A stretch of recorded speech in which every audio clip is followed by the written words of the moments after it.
আসসালামু আলাইকুম। আসার মিনি কিচেনে সকল বন্ধুদের স্বাগত জানিয়ে শুরু করছি।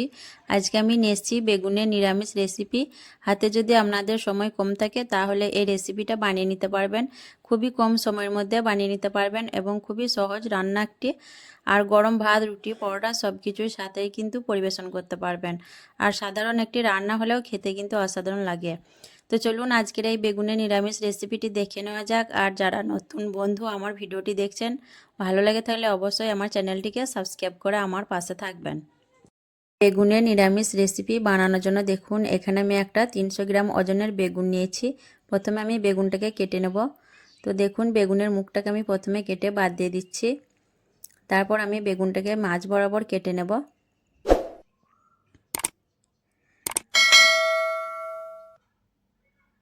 বেগুনটাকে এইভাবে করে মাঝ বরাবর কেটে নেওয়ার পর আমি আবারও দেখুন লম্বা লম্বা ফালি করে বেগুনটাকে কেটে নেব। দেখেই বুঝতে পারছেন কিভাবে আমি বেগুনটাকে কেটে নিচ্ছি। তারপর দেখুন এরকম ছোট ছোট করে আমি বেগুনটাকে কেটে নিচ্ছি। লম্বা লম্বা ফালি করে আমি ছোট ছোট পিস করে বেগুনটাকে মাঝ বরাবর কেটে নিচ্ছি। এইভাবে করে আমি পুরো বেগুনটাই কেটে নেব। তো এখানে আমি একটা বেগুন ব্যবহার করেছি, আপনারা নিজেদের পরিমাণ মতো বেগুন নিয়ে নেবেন। বেগুনগুলোকে দেখুন আমি কেটে নেওয়ার পর এখন পানির মধ্যে নিয়ে নেব। দেখুন একটা বাটির মধ্যে পানি নিয়ে নিয়েছি, তার মধ্যে বেগুনগুলোকে আমি দিয়ে দিচ্ছি। তারপর দেখুন আমি অল্প নুন দিয়ে বেগুনগুলোকে পানির মধ্যে কিছুক্ষণ ভিজিয়ে রাখবো। এতে করে বেগুনের মধ্যে পোকা টোকা থাকলে সেগুলো নষ্ট হয়ে যাবে।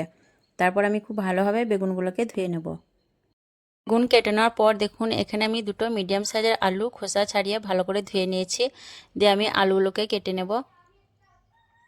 আলুটাকে প্রথমে আমি দেখুন মাঝ বরাবর কেটে নিচ্ছি।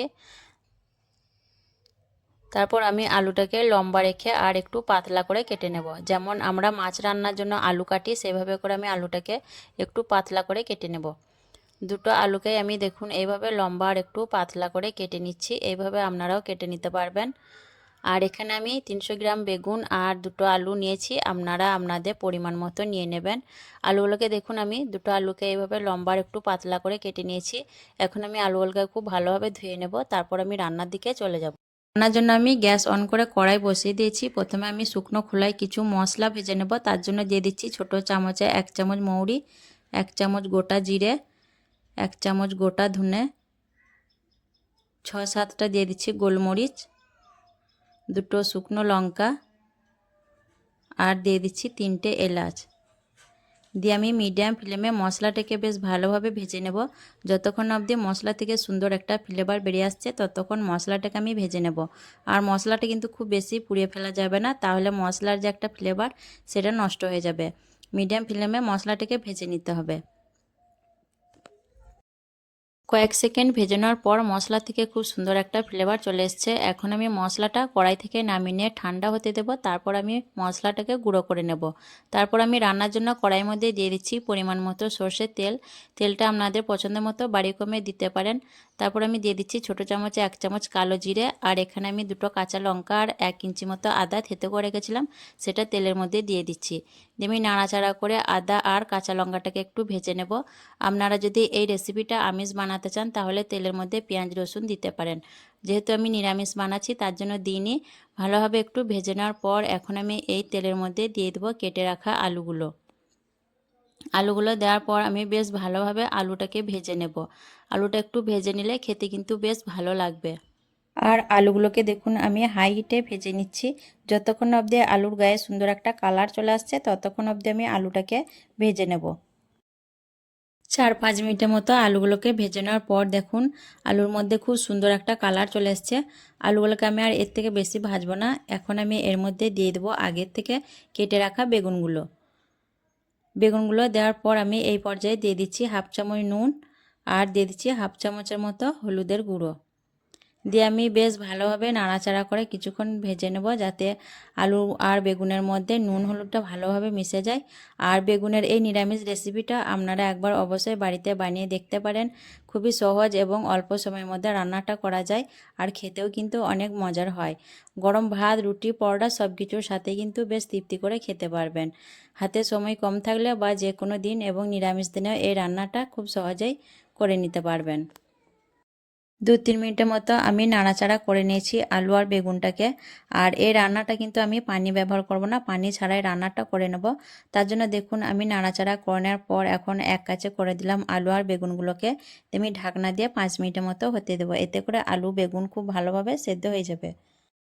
5 মিনিট রান্না করার পর আমি আবারও ফিরে এলাম, দিয়ে ঢাকনা খুলে নিচ্ছি। দিয়ে একটু নাড়াচাড়া করে নেব।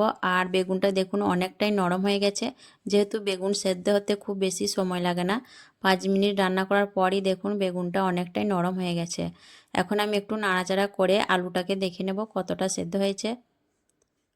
তো আলুটা আমার 10%-এর মধ্যে 9% সেদ্ধ হয়ে গেছে। এখন আমি এই পর্যায়ে এর মধ্যে দিয়ে দিচ্ছি আগে থেকে যে মশলাটা বানিয়ে রেখেছিলাম, সেই মশলাটা দিয়ে দিচ্ছি। আর দিয়ে দিচ্ছি 2টো টমেটো কুচি। এখানে আমি ছোটো সাইজে 2টো টমেটো নিয়েছি। টমেটো সাইজটা বড় হলে আপনারা একটাও দিতে পারেন। তাই আমি খুব ভালোভাবে নাড়াচাড়া করে মিশিয়ে নেব মশলা আর টমেটো। আর আলুটা আমার খুব বেশি সেদ্ধ হতে বাকি নেই, তাই আমি এই পর্যায়ে দিয়ে দিলাম। দিয়ে ভালোভাবে নাড়াচাড়া করে মিশিয়ে নিয়ে আমি আরও 2-3 মিনিটের মতো ঢাকনা দিয়ে রান্নাটা করে নেব, তাহলে আলু আর টমেটো ভালোভাবে সেদ্ধ হয়ে যাবে। যেহেতু আমি পানি ছাড়াই রান্নাটা করছি, তার জন্য ঢাকনা দিয়ে আমি রান্নাটা করে নেব, তাহলে খেতে দারুণ টেস্টি হবে এই রেসিপিটা। আর এই রেসিপি কিন্তু অবশ্যই পানি ছাড়াই রান্না করবেন, তাহলে দেখবেন খেতে অনেক ভালো লাগবে। ভালোভাবে নাড়াচাড়া করে মিশে নেওয়ার পর আমি আবারও এক কাছে করে দিলাম, দিয়ে ঢাকনা দিয়ে আরও 2-3 মিনিট রান্না করে নেব। 2-3 মিনিট রান্না করার পর দেখুন আবারও ফিরে এলাম, দিয়ে একটু নাড়াচাড়া করে নিচ্ছি। আর সব কিছুই কিন্তু খুব ভালোভাবে সেদ্ধ হয়ে গেছে। আমি একটু নাড়াচাড়া করে দেখিয়ে দিচ্ছি, দেখুন আলুগুলো দেখুন খুব সুন্দরভাবে সেদ্ধ হয়ে গেছে। এখন কিন্তু আমার বেগুনের এই নিরামিষ রেসিপি সম্পূর্ণ রেডি হয়ে গেছে পরিবেশন করার জন্য। আর নামানোর আগে এই পর্যায়ে আপনারা কিন্তু বাড়িতে যদি ধনেপাতা থাকে তাহলে একটু দিতে পারেন। আমার কাছে নেই তাই দিলাম না।